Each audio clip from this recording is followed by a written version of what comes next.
death be outwitted? Is the secret of eternal life just around that corner?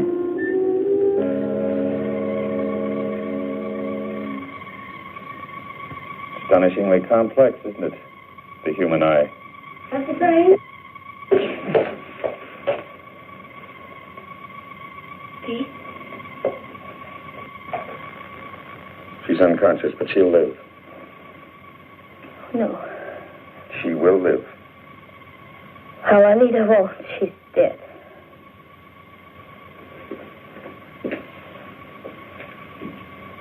Nina, dear, come along with us now. You've had a bad shock. Get out of here, both of you. And say what be.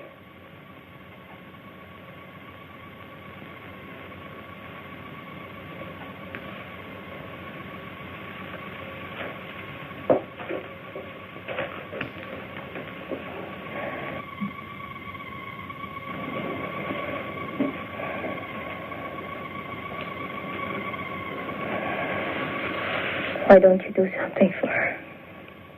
I've done what I can for now. Later, an operation might be possible. I'm preserving the eye. Let me show you. Come over here.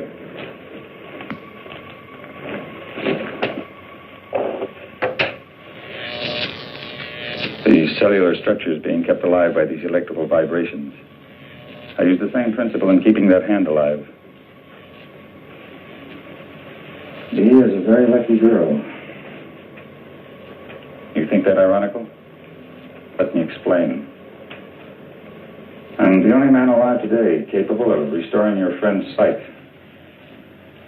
Dr. Alexis Carrel, who pioneered the transplanting of vital human organs, kept a portion of an animal's heart alive for many years. For this, he received the Nobel Prize. And I, who have so far surpassed his efforts. Surely you don't want to compare yourself with Dr. Carrel. He was humane. I, too, fight to preserve life and to find the means to improve the lives of future generations. Your viewpoint is that narrow, ignorant one, held by the medical society today, which forces me to work in a place like this, to give in to the whims of a foolish old woman, because she can supply me with the funds I need to continue my work.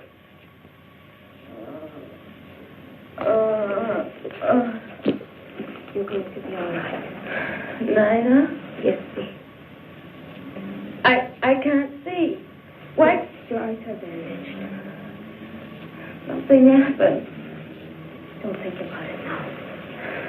Listen to me, Bee. Are you listening? This is important. Yes. We must be ready if a chance comes. I remember now. It was Anita. She... Oh, my eye! My eye!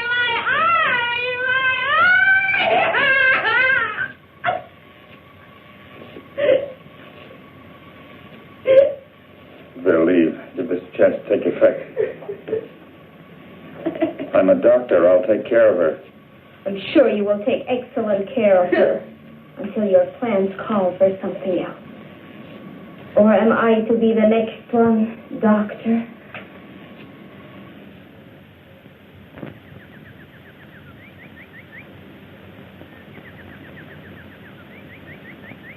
There. You got all the clothes Yes, and made my hair appointment? I took care of everything on your list while you were talking with the lawyer. Hair appointment Monday, 10 a.m., Charles of the Ritz, under Nina's name. I'll want Nina to model these later, after I've rested. You tell her.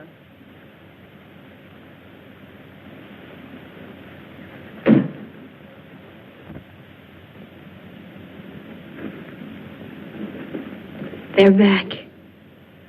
I'll have to leave you now. Remember, I'm going to try to get us out of here tonight. No. Forget about me. I won't go. Bee, don't talk like that.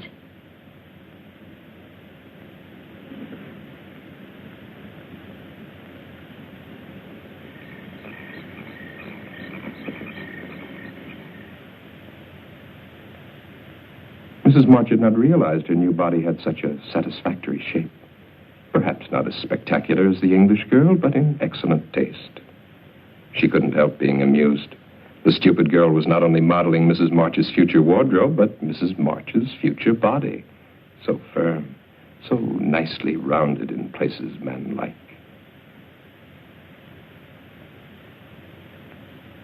You might have knocked when you came in, Victor. I'm sorry. Don't stop your style show on my account. Does my aged Lochinvar disturb you? Hetty, that's unkind. Shut up. You see, it's hard for a vain, stupid man to realize that he holds no attraction for a lovely young girl. You're not needed now, Victor. Close the door quietly when you go out. I'm not going to be needed at all. That's what you're saying, isn't it? After tomorrow, when... Victor! That's enough. Get out. That's the way it's going to be when what?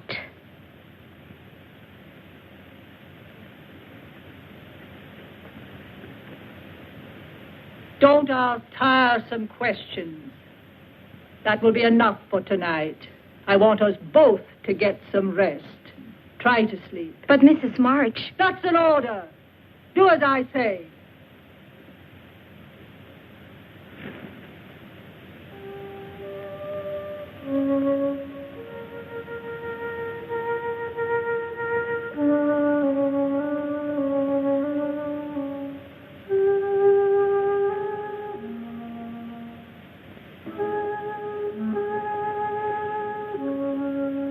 You're not looking for me, are you?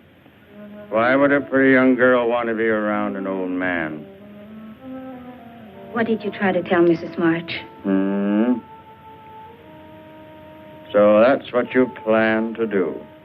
Get rid of old Victor once you get all that money. The only thing is, of course, it won't really be you. Victor, please tell me. Try to make sense. I am telling you. Tomorrow you'll be one of the richest women in the world. There's a press release. It's in the mails now. To all the major news syndicates. Orphan girl, sole heir to March millions. Nina Rhodes has a lucky star.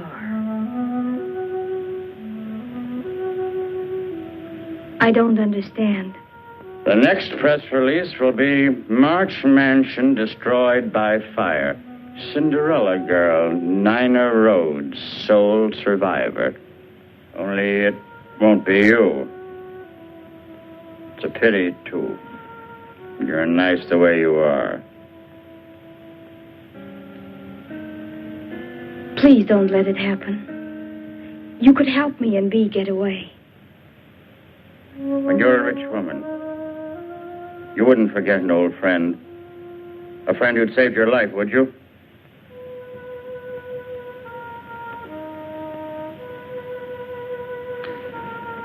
Get out of the car. And stay there. Victor, Bea too. Bea must come too. Wait a minute. Just to make sure.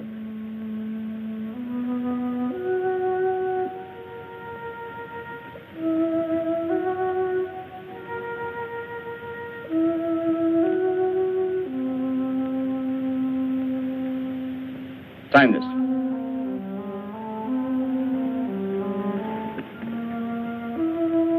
Hurry.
please? You've got to come with me. No, I won't go.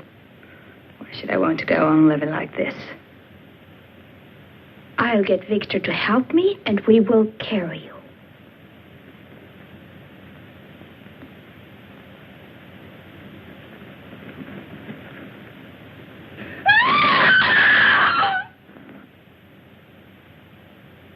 Did you want something from Victor, dear? Sit down, my dear.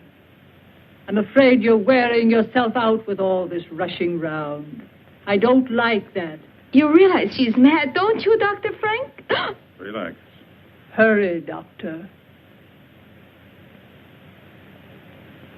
I'll be ready for you shortly, Mrs. March. I'll be waiting.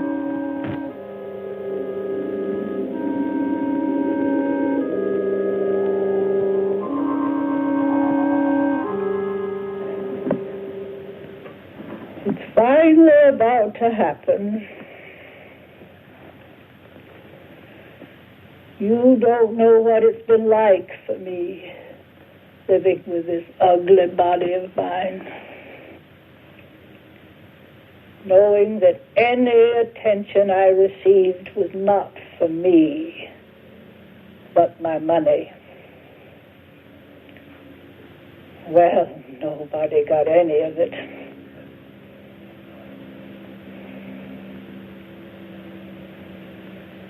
I've never known what it was like to be loved for myself alone.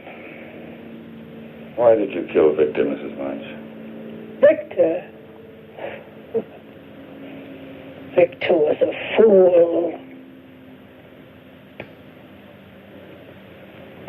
I'm a practical woman, Dr. Frank. A business woman.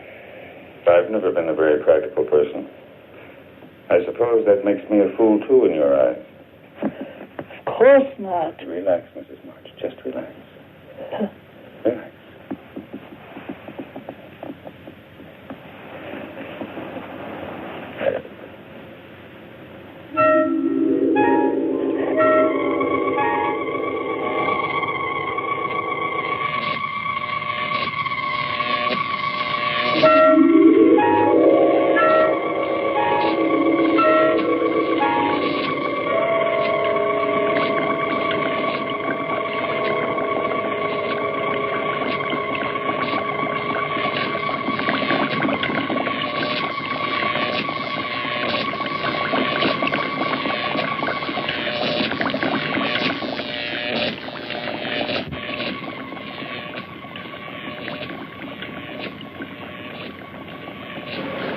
Waking up, are you? Good. I want to talk to you.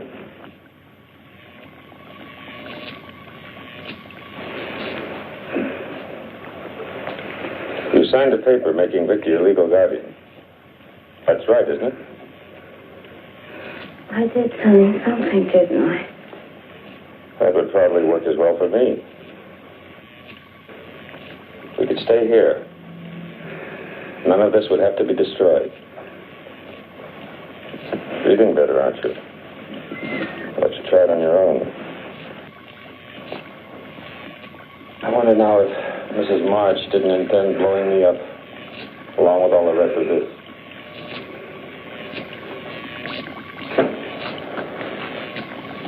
You're a very wealthy woman now, Nina. What I must decide is how to keep you and your funds available with the least amount of nuisance to myself. I could keep you under sedation until your signature was required.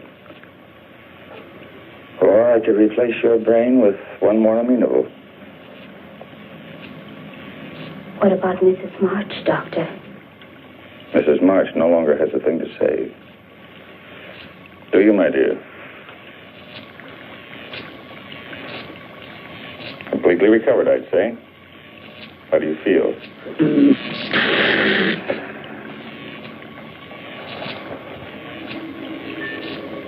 I guess a transplant would be better. It won't hurt.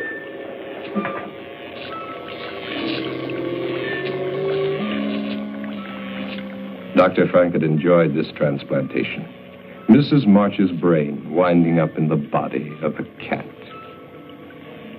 Poetic justice to think of autocratic Mrs. March scavenging in back alley garbage cans for her dinner.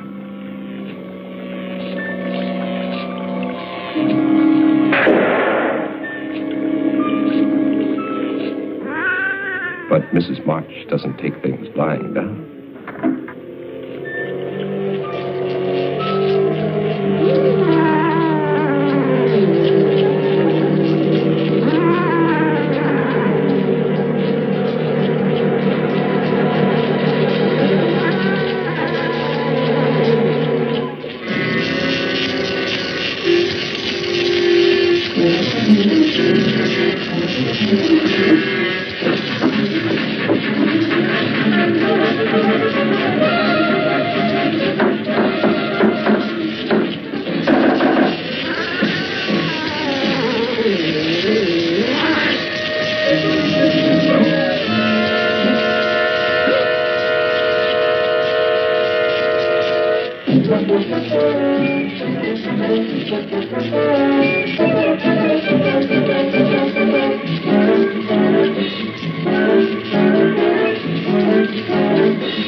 Mrs. March did not intend to let her money get out of sight.